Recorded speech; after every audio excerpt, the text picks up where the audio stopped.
Miren, vivimos en una era donde la información, bueno, ya no es para nada neutral.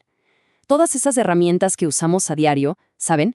No solo nos conectan, están activamente redefiniendo cómo pensamos, cómo sentimos, cómo actuamos. Y lo más increíble es que esto pasa, la mayoría de las veces, sin que nos demos cuenta.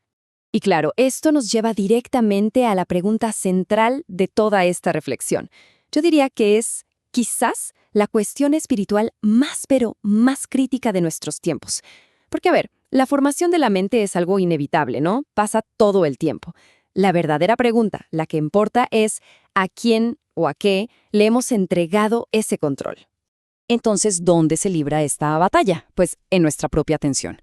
Este bombardeo constante de información ha generado una verdadera crisis de atención sostenida. O sea, esa capacidad que es de verdad esencial para una vida espiritual profunda, para la reflexión. Y el punto no es solo que estemos distraídos, ¿no? Es algo más profundo. Es que básicamente nos han reprogramado para vivir en la distracción. Y fíjense, esto no es nuevo. Ya lo decía Marshall McLuhan hace más de 50 años con esa famosa frase, el medio es el mensaje. ¿Y qué quería decir con eso en el fondo? Algo muy simple pero muy potente. La tecnología que usamos nunca es un simple canal neutral. No, no. El medio en sí mismo cambia la mismísima estructura de nuestro pensamiento. Y esto, claro, nos abre la puerta para entender el sistema que hoy por hoy gobierna todo este entorno. Bien, vamos a meternos de lleno en el concepto que define esta nueva realidad. Y es clave de verdad entender cómo funciona, porque su poder no está en la fuerza bruta, para nada. Su poder está en la sutileza. Y este concepto es la infocracia. A ver, y que quede claro, esto no es una teoría de conspiración ni nada por el estilo, ¿eh? Es simplemente una descripción de cómo funciona el poder en nuestro tiempo. Opera de forma casi invisible manejando los flujos de información. Piénsenlo así, en el siglo XXI, el poder ya no lo tiene el que es dueño de las fábricas, lo tiene quien diseña los algoritmos que deciden qué vamos a ver y qué no. ¿Y cómo funciona este mecanismo? Es un proceso de 3 fases bastante claro. Primero, llega la saturación. Nos bombardean con tantos datos que la mente se abruma y entra en un estado de pasividad. Luego, la filtración. Como es imposible procesar todo eso, ¿qué hacemos? Le delegamos a un algoritmo la tarea de que nos diga qué es importante. Y finalmente, el moldeamiento. Al entregarle ese filtro, sin siquiera notarlo, le estamos entregando también la construcción de nuestra visión del mundo. Y aquí está la clave de todo. En la infocracia, la verdad no se censura como antes, no, simplemente se ahoga en un océano de ruido. La censura de antes fue reemplazada por la sobrecarga de hoy. Una mentira ya no necesita parecer verdad, para nada, solo necesita ser más entretenida, más atractiva. Y para la fe, bueno, esto representa un desafío tremendo, un desafío existencial. Porque si la verdad resulta menos interesante que el ruido, la fe se vuelve algo increíblemente frágil. Ahora, para entender bien lo sofisticado que es el control hoy en día, tenemos que ver cómo ha ido cambiando todo. Es un viaje fascinante. Hemos pasado de la fuerza bruta, de la coerción, a una seducción psicológica que es, bueno, casi invisible. Esta evolución es increíble. Si miramos atrás, en los años 50, teníamos intentos de control físico muy directos, como el famoso proyecto MK Ultra. Luego, en los 80s, el control se ejercía en espacios cerrados, la fábrica, el colegio. Pero hoy en la era del smartphone, todo cambió. El control se volvió digital, flexible y, aquí está lo más loco de todo, voluntario. Ya no hace falta que nos encierren. Nosotros mismos llevamos el dispositivo de control en el bolsillo, a todas partes. Es que el contraste es brutal, ¿no?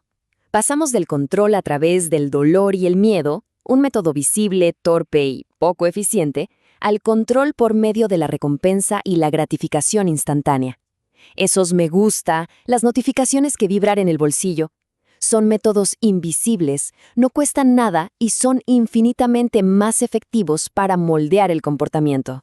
Por eso se dice que el smartphone es como una caja de Skinner que llevamos a todos lados. ¿Qué es esto? Bueno, el psicólogo B.F. Skinner descubrió que la recompensa variable es la herramienta más poderosa para crear una compulsión. O sea, el no saber qué vamos a encontrar cuando deslizamos el dedo, si será un video viral, una noticia increíble, un me gusta, eso es precisamente lo que nos engancha. Nadie nos obliga a mirar. Claro que no. Es que diseñan la pantalla para que se nos haga casi imposible dejar de hacerlo.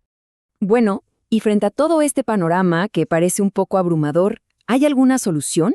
¿Hay una salida? La respuesta, curiosamente, es un principio muy antiguo, pero increíblemente profundo. Un principio de transformación interna. Y ese principio está en la Escritura. Sean transformados por medio de la renovación de su entendimiento. Y ojo, esto no es solo una frase bonita, una exhortación espiritual, no.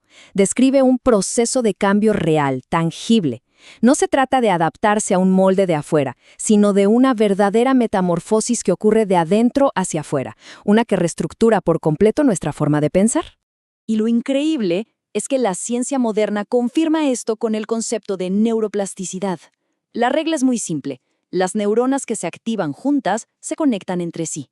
Cada pensamiento, cada hábito que repetimos, está creando verdaderas autopistas neuronales en el cerebro. O sea, y esto es literal, estamos construyendo el cerebro que vamos a tener mañana con las decisiones que tomamos hoy. Y es aquí donde la Biblia nos ofrece una especie de contratecnología. La palabra hebrea, hagá, que a veces se traduce como meditar, no significa dejar la mente en blanco, para nada.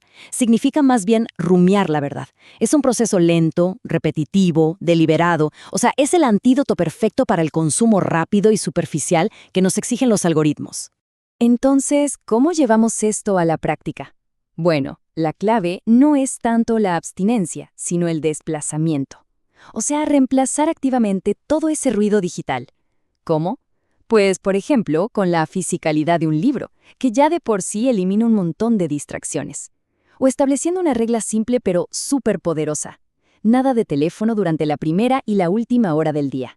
Y fundamentalmente, redescubrir el poder del silencio, de darle a la mente un respiro para que pueda procesar, en lugar de solo reaccionar. Y es que no podemos subestimar lo que está en juego aquí.